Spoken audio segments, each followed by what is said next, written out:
You know that problem when you're trying to empty out the carburetor float bowl on a 34L or a 55W? The screw is actually sitting behind the oil cooler, and we don't want to take apart the whole oil cooler. So what we're going to do is we're going to remove the cover. There's one grommet here, one here, and one at the bottom. Be careful when you take that off. Then as a next step, we're going to undo these bolts here just to get a bit more room.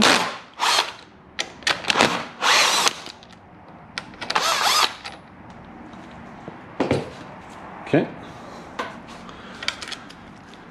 Now with that, we're going to take a cross screwdriver and we're going to put that into this hole here. And actually, if we take a light from below,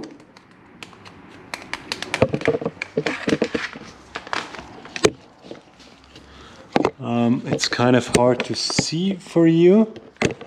Maybe you're gonna get it. We're just gonna position the screwdriver that it goes past the oil line. You might need to put slight pressure on it, and once you have done that, you can open it up and the fuel will drain out. Then close it again. Don't put it too tight. You don't want to strip that bolt or make it leak or anything. And then also when you're going to store your bike for the winter, don't forget to fill up your tank, so there's not any condensation going on there and there's not any rust happening in your fuel tank. Also, fuel stabilizer can help you to get that precious 30 liters of fuel not spoiled by beginning of next year. See you guys.